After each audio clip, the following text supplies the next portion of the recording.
Então, agora nós voltamos e vamos corrigir a nossa apostila, o caderno do aluno em geografia, lá na página 2. Então, todo mundo pega o seu manual e vamos lá. Então, geografia, correção das páginas 2 a 6. Então, a primeira coisa que nós vamos ver são os elementos e as paisagens naturais e culturais. Culturais ou humanizadas, quando o homem já mexeu. Então, uma paisagem é tudo o que observamos e que sentimos usando nossos 5 sentidos. Isso mesmo, dá para a gente descobrir numa paisagem coisas utilizando nossos 5 sentidos. É através deles que percebemos o que acontece ao nosso redor. Então, nós temos aí duas imagens. Como cada sentido do corpo humano é usado para interpretar, então, as paisagens a seguir. Olha só essa primeira paisagem.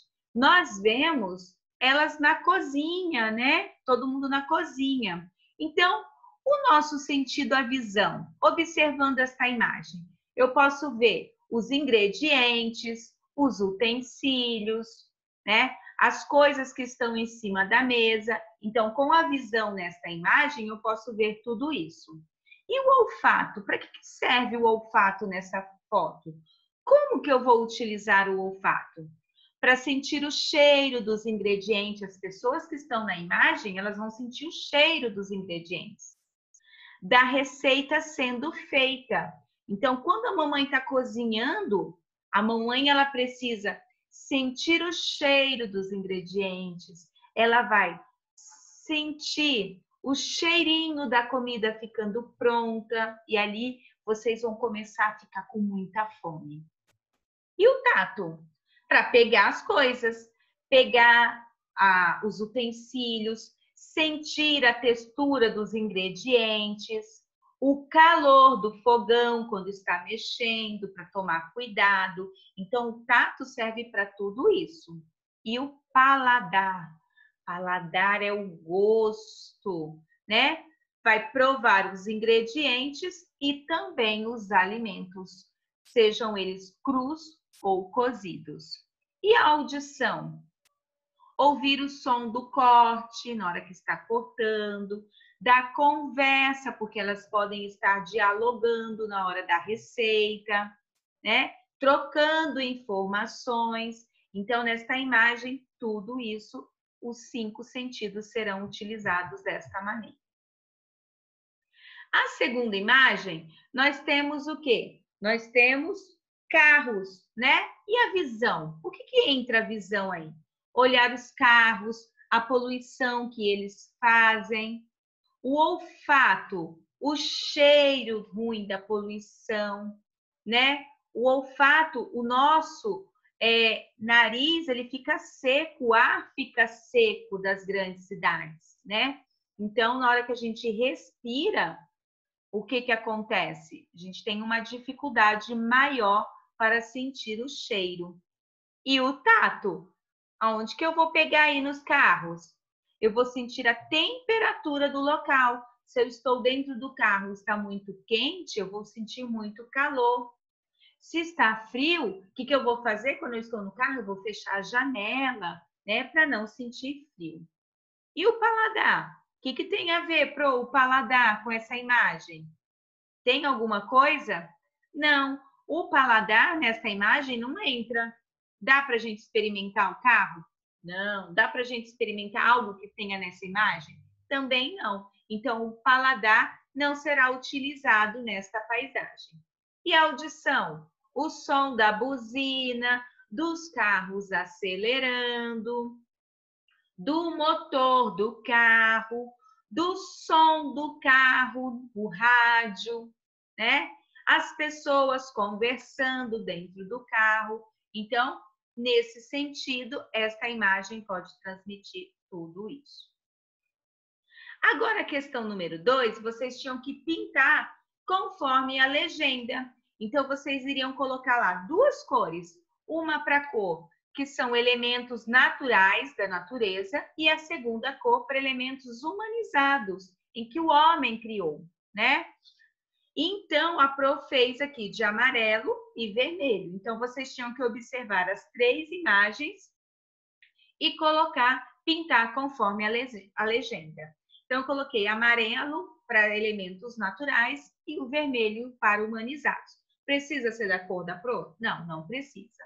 Só precisa saber se pintou corretamente, certo? Então, a praia foi feita pelo homem? Não, ela é um elemento natural. E a água? Também não, elemento natural. E as rochas? Também não, é um elemento natural. E as casas? As casas, sim, são elementos humanizados, feitos pelo homem. E o céu? Claro que não, né, Pro? É natural. E o castelo e as ruas? Feito pelo homem, o elemento humanizado. A floresta também não. É claro que o homem ele pode até ter uma contribuição, mas ele é um elemento natural. Prédios. Eu posso construir prédios? Claro, diferente da floresta, né? A floresta eu posso plantar, mas eu vou criar uma árvore? Não, eu não posso criar uma árvore. Estradas eu posso criar, estátua eu posso criar, calçada eu posso criar. Então, todos esses elementos são elementos humanizados. E o mar eu posso criar? Posso ir lá e fazer o mar? Não, não posso. Então, ele é um elemento natural. Assim como o banco. Eu posso criar um banco? Claro que eu posso. Então, ele vai ser um elemento humanizado, criado pelo homem. Exercício número 3, nós tínhamos um texto com uma cruzadinha e a gente tinha que descobrir o nome que se dá aos lugares que dificultam a ocupação humana. Então, vamos lá. As áreas quentes, ou seja, com altas temperaturas, e geladas, cuja temperatura é muito fria, não são bons lugares para a ocupação humana. Então, lá na cruzadinha, no número 1, eu escrevi quentes e na número 2, geladas. É muito importante a presença de água doce, isto é, que não seja salgada. Olha só, o contrário, o antônimo, isso se fala antônimo, é o contrário. Então, como a do mar, grandes extensões de areia, como os desertos, quando eu tenho muita areia extensa, se chama desertos, e de terreno irregular e inclinado, como as montanhas, ó, irregular e inclinado. Também devem ser evitadas para que se tenha um maior desenvolvimento econômico e que seja facilitado o deslocamento de pessoas. Então, na número 3, eu vou colocar a palavrinha doce, a número 4, desertos, a número 5, montanhas. E aqui eu tenho a palavrinha anecúmeno. Nossa, essa palavrinha nós vamos ver já já. O que será que essa palavrinha quer dizer, anecúmeno? Você descobriu o que significa essa palavrinha? Olha só essa palavrinha entrando aqui no exercício número 5. Apesar de enfrentar desafios para estabelecer-se, o ser humano conseguiu se adaptar e construir moradias em lugares anecúmenos. São lugares desprovidos de pessoas, são lugares desprovidos do homem, de povoamento. Por que é desprovido? O que é isso? São lugares em que as condições de vida é muito difícil. Então, são poucas as pessoas que moram nesses lugares. Então, aqui vocês tinham que ligar, né? Olha lá, o rio, o pessoal ribeirinho, as casas de palafita, é mais difícil as pessoas morarem nesses lugares, né? O iglu, que é no gelo, as barracas que as pessoas montam quando estão no deserto e também as casinhas no alto das montanhas, certo? Então, a próxima questão ele pergunta: em locais como montanhas, quais tipos de atividades econômicas são difíceis de se praticar? Então, quando eu estou lá na montanha, é difícil de eu fazer uma agricultura, criar animais, né? Como que eu vou criar os animais lá na montanha? Eu vou fazer a vaca e o boi começar a subir e descer as montanhas? Fica difícil, até mesmo na hora da plantação. Também fica difícil a gente plantar. E aí a gente entra na nossa última página, onde nós vamos ver, para estar rodando, paisagens naturais e o turismo. Então, vocês têm uma reportagem aí embaixo do Parque Nacional do Iguaçu.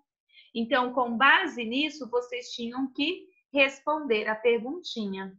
A cidade de Foz do Iguaçu, no estado do Paraná, fica lá na região sul do nosso país, lá embaixo. Abriga o gigantesco Parque Nacional do Iguaçu. Eu sei que já teve gente da nossa sala aí que já foi visitar esse parque, que já tinha me falado. Nele estão as famosas Cataratas do Iguaçu, uma das 7 maravilhas do mundo, da natureza, né? O parque oferece várias atrações aos visitantes, como trilhas, passeios de caiaque, passeios de bicicleta, além de flora e fauna exuberantes. Flora, o que é a flora? A vegetação. O que é a fauna? Os animais. Então, de acordo com esse textinho, podemos considerar a visita ao Parque Nacional do Iguaçu como prática do ecoturismo? Dá para se praticar turismo nesta natureza? Sim, porque essa natureza não foi o quê? Mexida pelo homem e há diferentes atividades voltadas em contato com a natureza. E qual é o principal destaque do ecoturismo? O principal destaque do ecoturismo é a natureza, porque se não tiver natureza, não dá para fazer o ecoturismo. Letrinha C, além de incentivar a visita a lugares com a natureza preservada, vocês tinham que pintar aí embaixo outros objetivos do ecoturismo. Então, no ecoturismo, ele promove o desmatamento? Eu vou lá para desmatar as árvores, as florestas que tem lá? Não. Ele incentiva a caça de animais? Nossa Senhora, claro que não, né, Pro? Ele conserva a natureza? Sim, ecoturismo, natureza. Utilizar de forma sustentável a natureza? Sim. Colecionar pedras, folhas e outros objetos da natureza? Não. Se eu coloquei aqui que eu vou utilizar de forma sustentável, eu não vou tirar nada do lugar e levar para minha casa. Letrinha D, vocês tinham que escrever abaixo exemplos de como podemos preservar a natureza. Então, a gente poderia colocar não poluindo o meio ambiente, não caçar os animais, não maltratar os animais, não consumir produtos ilegais. Então, desta forma, a gente consegue preservar a natureza. Eu acho que vocês tiveram um ótimo trabalho e assim a gente se encontra amanhã na nossa aula de terça-feira. Bye, bye!